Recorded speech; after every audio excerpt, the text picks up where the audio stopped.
अस्सलाम वालेकुम स्टूडेंट्स। आज हम जो टॉपिक डिस्कस करेंगे उसका नाम है म्यूटेशन। म्यूटेशन बेसिकली इसका जो लिटरल मीनिंग है उसका मतलब है चेंज। किसी भी चीज़ में चेंज का आ जाना उसको हम बोलते हैं कि इसमें म्यूटेशन आ गई है। ठीक है, तो हम जिस चीज़ में म्यूटेशन को डिस्कस करेंगे वो है डीएनए। हमारी बॉडी के अंदर जो सेल्स हैं, ट्रिलियंस ऑफ सेल्स प्रेजेंट हैं हमारी बॉडी के अंदर, और हर सेल में 46 क्रोमोसोम्स हैं, यानी 46 डीएनए के मॉलिक्यूल्स हैं। तो इतनी ज़्यादा अमाउंट में, एनॉर्मस अमाउंट में डीएनए हमारी बॉडी के अंदर प्रेजेंट है। कहते हैं अगर हर सेल के डीएनए को हमारी बॉडी में जो इतने ज़्यादा सेल्स हैं, ट्रिलियंस ऑफ सेल्स हैं, हर सेल में 46 क्रोमोसोम्स हैं, अगर इन तमाम क्रोमोसोम्स को हम एंड टू एंड ज्वाइन करते हैं, ठीक है, तो वो कितना डिस्टेंस बन जाता है? ऑलमोस्ट 100 बिलियन किलोमीटर डिस्टेंस तक वो एक्सटेंड कर सकता है डीएनए, जितना भी डीएनए हमारी बॉडी के अंदर प्रेजेंट है। तो इतनी ज़्यादा अमाउंट में डीएनए हमारी बॉडी के अंदर प्रेजेंट है। ये जो 100 बिलियन किलोमीटर्स हैं, कहते हैं ये almost 60 times the distance from earth to Jupiter. Earth से जुपिटर तक का जितना भी डिस्टेंस बनता है उसको अगर हम 60 टाइम्स जो है वो इंक्रीज़ कर दें, 60 फोल्ड्स उसको बढ़ा दें, तो 100 बिलियन किलोमीटर बनते हैं। तो इतना डिस्टेंस कवर कर सकता है एक इंसान की बॉडी के अंदर जितना डीएनए प्रेजेंट है। ठीक है, तो इतनी ज़्यादा अमाउंट में डीएनए प्रेजेंट है तो डेफिनेटली उसमें चेंजेस आने के चांसेस भी हैं। ठीक है, चेंजेस जो है ये कैसे आ सकती हैं डीएनए के अंदर? या तो रेप्लिकेशन, जब हम डीएनए की हो रही होती है, जब डीएनए की एक कॉपी प्रिपेयर हो रही होती है, हमने रेप्लिकेशन का प्रोसेस पढ़ा कि डीएनए जो है वो किस तरह से रेप्लिकेट करता है। अपनी एक डीएनए मॉलिक्यूल जो है उसके दोनों स्ट्रैंड्स अलग अलग हो जाते हैं और हर स्ट्रैंड जो है वो अपनी अपनी कॉपी बना लेता है। ठीक है, तो जब कॉपी बनाते हैं मतलब न्यूक्लियोटाइड्स को ऐड करते हैं, तो उस दौरान जो है न्यूक्लियोटाइड्स को ऐड करते वक्त मिस्टेक हो सकती है कि जहाँ पे लेट्स सपोज कि एडेनिन लगनी थी, हो सकता है वहाँ पे गवानीन लग जाए, जहाँ पे गवानीन लगनी थी वहाँ पे साइटोसिन आके लग जाए। तो इस तरह से जो है वो चेंजेस आ सकती हैं क्रोमोसोम के अंदर। या फिर कुछ ऐसे केमिकल्स भी होते हैं जिनको हम बोलते हैं म्यूटाजेंस। ठीक है, जिसमें रेडिएशंस वगैरह आ जाती हैं, और भी बहुत सारे केमिकल्स हैं जो म्यूटाजेंस के तौर पे एक्ट करते हैं। तो ये जो केमिकल्स हैं, ये रेडिएशंस हैं, ये भी डीएनए में चेंज कॉज कर सकती हैं।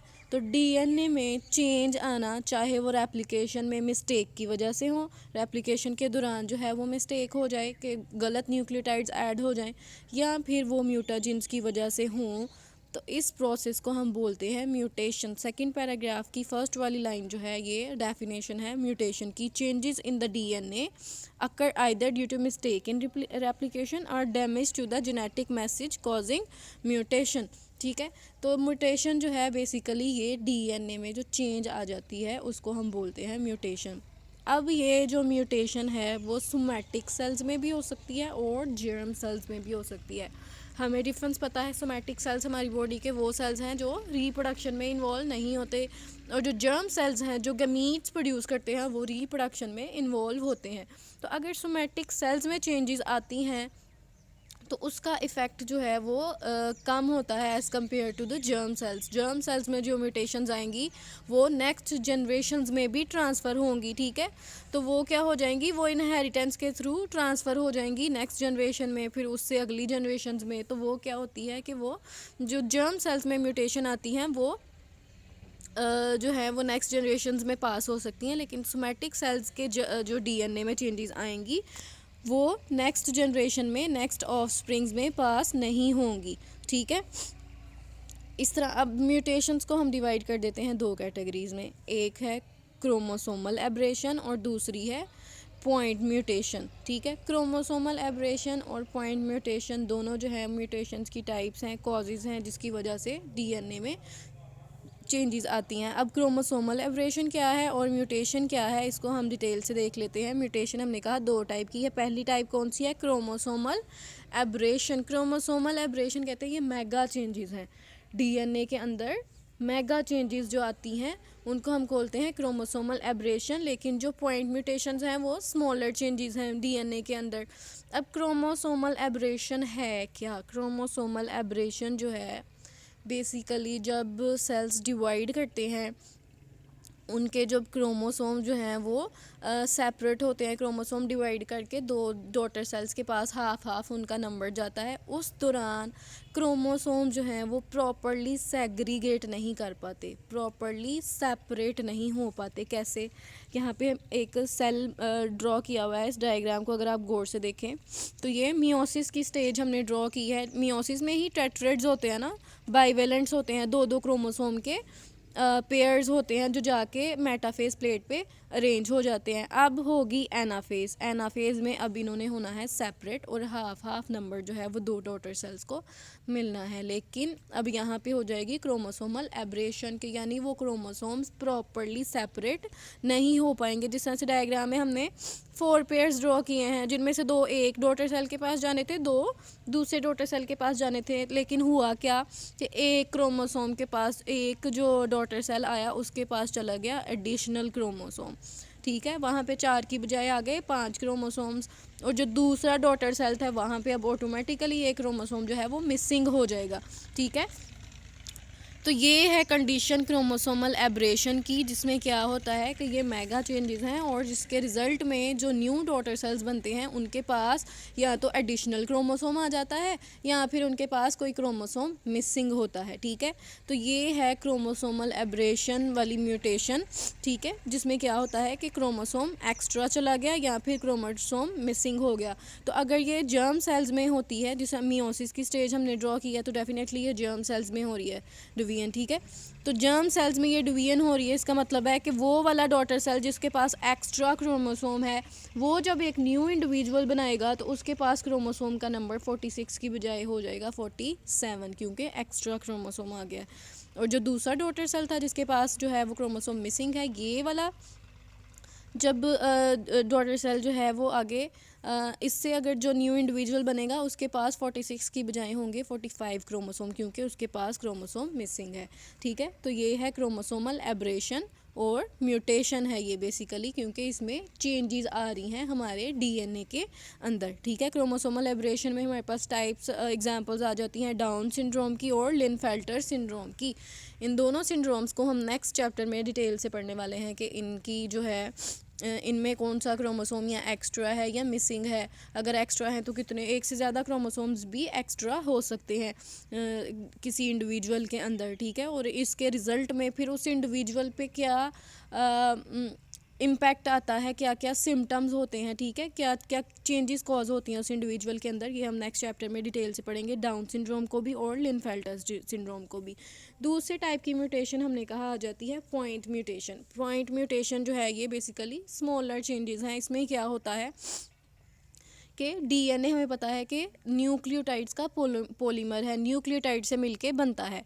तो पॉइंट म्यूटेशन में क्या होता है कि कुछ न्यूक्लियोटाइड्स 1 2 3 4 5 या इससे ज़्यादा भी न्यूक्लियोटाइड जो हैं वो उनमें अल्टरनेशन आ जाती है कि उनकी बजाय कोई दूसरा न्यूक्लियोटाइड आके वहाँ पे लग जाता है, जिसकी जगह है वहाँ पे जिस न्यूक्लियोटाइड की, उसकी बजाय कोई और न्यूक्लियोटाइड आके वहाँ पे लग जाए, इसको हम बोलते हैं पॉइंट म्यूटेशन। पॉइंट म्यूटेशन जो है ये बेसिकली होती है डीएनए रेप्लिकेशन के दौरान। रेप्लिकेशन के दौरान यानी कि जब कॉपी बना रहे होते हैं, न्यूक्लियोटाइड्स ऐड कर रहे होते हैं, तो गलत न्यूक्लियोटाइड्स ऐड हो जाए या फिर म्यूटाजेंस के थ्रू, यानी कि रेडिएशंस और केमिकल्स वगैरह जो है। इसीलिए तो हम बोलते हैं कि ये रेडिएशंस जो होती हैं ये हमारी बॉडी के लिए हार्मफुल होती हैं।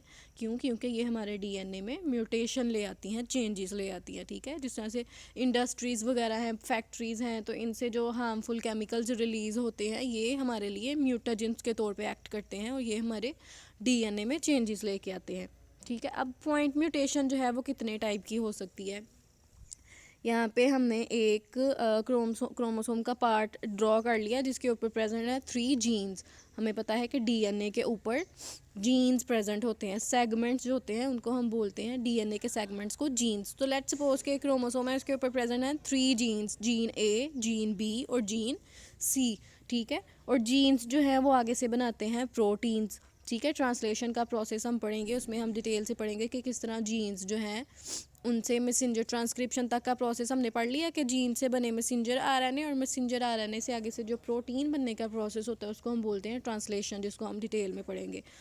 तो ये 3 जीन्स प्रेजेंट हैं और तीनों जीन्स जो हैं वो अलग अलग प्रोटीन्स बनाती हैं। ए जीन ए प्रोटीन बनाएगा, बी जीन बी प्रोटीन बनाएगा, सी जीन जो है वो सी प्रोटीन बनाएगा। अब होता क्या है, हम म्यूटेशन देखते हैं कि किस तरह से अगर एक जीन में म्यूटेशन आती है तो उसके रिज़ल्ट में बनने वाली प्रोटीन जो है वो डिफेक्टिव हो जाती है। ठीक है, हम डिस्कस कर लेते हैं बी जीन को। ठीक है, अब म्यूटेशन जो है यहाँ पे दो तरह की आ रही हैं, पॉइंट म्यूटेशन और change in position of gene. Point mutation को अगर हम देखें, पॉइंट म्यूटेशन जो है ये 3 टाइप्स की है, substitution, deletion and insertion. Substitution में क्या होता है, पॉइंट म्यूटेशन की पहली टाइप है सब्सटीट्यूशन और जीन बी में हम देख रहे हैं म्यूटेशन को। सब्सटीट्यूशन में क्या होगा कि जीन बी जिन न्यूक्लियोटाइड से मिलके बना है उनमें से कुछ न्यूक्लियोटाइड्स की जगह कोई और न्यूक्लियोटाइड्स आके ऐड हो जाते हैं, मतलब गलत न्यूक्लियोटाइड्स जिन्होंने वहाँ पे ऐड नहीं होना था।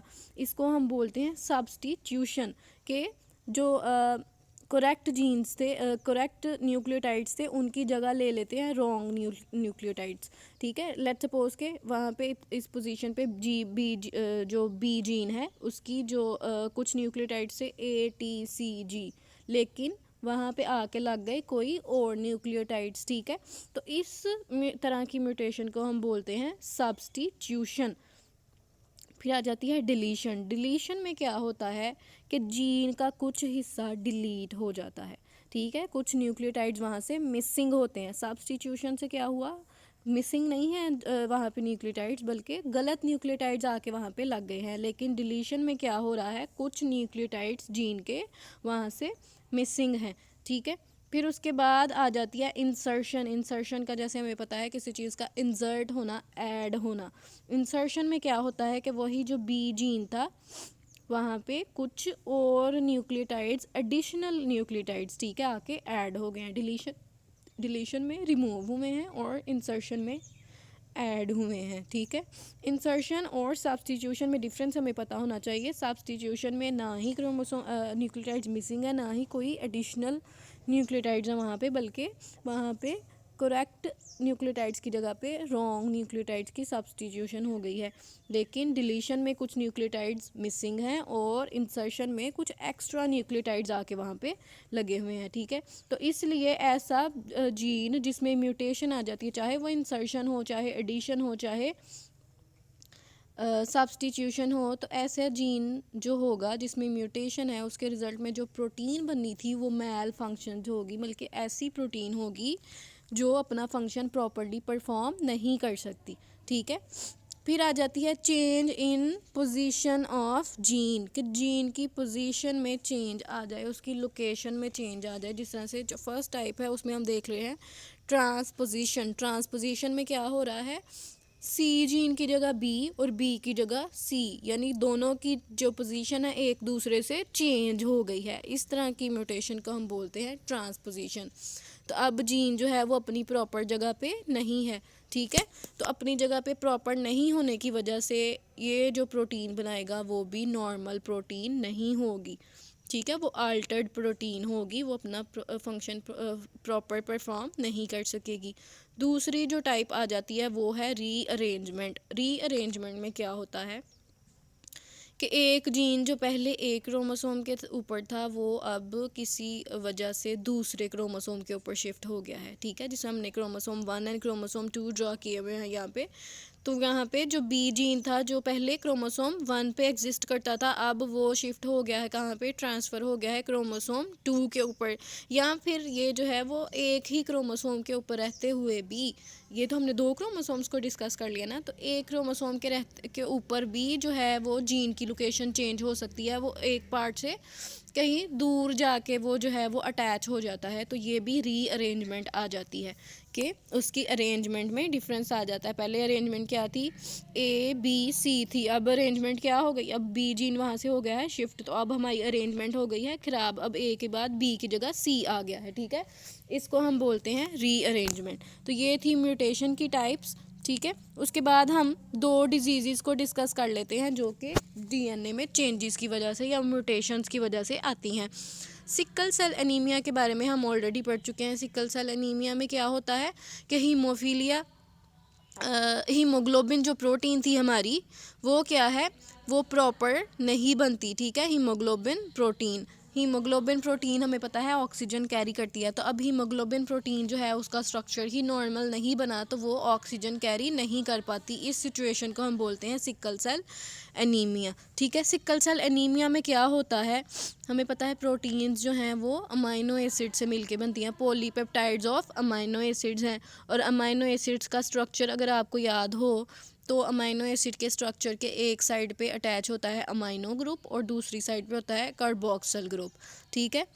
तो ये जो पूरी चेन होती है अमाइनो एसिड्स की, जैसे हमें यहाँ पे एक चेन दिखाई दे रही है, यहाँ पे जो राउंड फॉर्म में हमने अमाइनो एसिड्स ड्रॉ किए हुए हैं, तो ये एक पूरी चेन है अमाइनो एसिड की। इसके एक साइड पे है एन टर्मिनल और दूसरी साइड पे है कार्बोक्सिलिक एसिड टर्मिनल, ठीक है। एन टर्मिनल का मतलब है कि जिस साइड पे अमाइनो एसिड्स प्रेजेंट है, और कार्बोक्सिल ग्रुप वाला जो टर्मिनल है वो टर्मिनल है एंड है जहाँ पे कार्बोक्सिल ग्रुप प्रेजेंट है। तो अगर हम एन टर्मिनल से काउंट करें, हमें पता है कि जो हीमोग्लोबिन है उसके अंदर 4 जो है वो चेन्स होती हैं, 2 beta and 2 alpha, first year में हम पढ़ चुके हैं। और अल्फ़ा जो बीटा प्रोटीन है उसमें आ जाती है म्यूटेशन। बीटा प्रोटीन जो है बीटा चेन जो है, 2 बीटा चेन है ना, तो उनमें से एक बीटा चेन अगर हम देखें तो उसके एन टर्मिनल से अगर हम अमाइनो एसिड्स को काउंट करना शुरू करें तो 1 2 3 4 5 6, पोजीशन 6 पे क्या होगा, ग्लूटामिक एसिड की जगह वहाँ पे लग जाएगा valine. Glutamic acid and valine दोनों अमाइनो एसिड्स हैं, तो वहाँ पे क्या होगा, ग्लूटामिक एसिड की जगह वेलिन लग गई। सिर्फ एक अमाइनो एसिड के अपनी पोजीशन पे नहीं होने की वजह से पूरी प्रोटीन का स्ट्रक्चर ख़राब हो जाता है और प्रोटीन अपना फंक्शन परफॉर्म नहीं कर पाती, ठीक है। तो ये चेंज क्यों आया कि जिस मैसेज को रीड करके हम प्रोटीन बना रहे थे उस मैसेज में म्यूटेशन आ गई थी, ठीक है। जिस तरह से हमने पढ़ा या वहाँ पे डिलीशन, इंसर्शन या फिर सब्सटीट्यूशन हो जाए, तो म्यूटेशन की वजह से जो प्रोटीन बन रही है, तो प्रोटीन किस तरह से इफ़ेक्ट हो रही है कि उसके अमाइनो एसिड अपनी प्रॉपर जगह पे नहीं होते, उसके अमाइनो एसिड में चेंज आ जाता है। तो सिकल सेल एनीमिया के केस में हीमोग्लोबिन प्रोटीन की बीटा चेन के एन टर्मिनल से पोजीशन नंबर 6 पे ग्लूटामिक एसिड की जगह वेलिन आके लग जाती है, जिसकी वजह से पूरी प्रोटीन का स्ट्रक्चर डिस्ट्रॉय हो जाता है। दूसरी जो डिज़ीज़ है वो है फिनाइल कीटोन्यूरिया। फिनाइल कीटोन्यूरिया जो है, इस डिज़ीज़ में क्या होता है, फिनाइल एलानिन एक अमाइनो एसिड है, फिनाइल एलानिन एक अमाइनो एसिड है, और इस अमाइनो एसिड की ब्रेक डाउन करता है phenyl alanine hydroxylase enzyme. Phenyl alanine hydroxylase enzyme है जो कि एक अमाइनो एसिड है जिसका नाम है फिनाइल एलानिन, उसकी डिग्रेडेशन करता है, मतलब उसकी ब्रेक डाउन करता है। अगर तो एक्स्ट्रा अमाइनो एसिड्स की ब्रेक डाउन ना की जाए तो वो हमारे सेल्स के अंदर एक्यूमुलेट करना शुरू कर देते हैं, इकट्ठे होना शुरू कर देते हैं, जो कि एक डिजीज़ कंडीशन होती है। अब फिनाइल एलानिन हाइड्रोक्सिलेज जो जिस जीन से बन रही थी, जो gene phenyl alanine hydroxylase enzyme को बना रहा था, उस जीन में आ गई है म्यूटेशन। हमें पता है कि जब जीन में म्यूटेशन आ जाए तो उससे बनने वाली जो प्रोटीन है वो प्रॉपर प्रोटीन नहीं होती, और एंजाइम्स भी प्रोटीन्स ही होते हैं, ये बात हमें पता है। तो अब ये जो प्रोटीन है यानी कि एंजाइम है फिनाइल एलानिन हाइड्रोक्सिलेज, इसका स्ट्रक्चर हो जाएगा डिस्ट्रॉय, तो अब ये अपना फंक्शन परफॉर्म नहीं कर सकता, यानी कि ये फिनाइल एलानिन की ब्रेक डाउन नहीं कर सकता, जिसकी वजह से फिनाइल एलानिन जो है वो सेल्स के अंदर एक्यूमुलेट होना शुरू हो जाती है, इकट्ठी होना शुरू हो जाती है, जिसकी वजह से वो जो पर्सन है वो मेंटली रिटार्डेड हो जाता है, ठीक है। तो ये जो है एक डिजीज़ कंडीशन है और ये म्यूटेशन की वजह से होती है।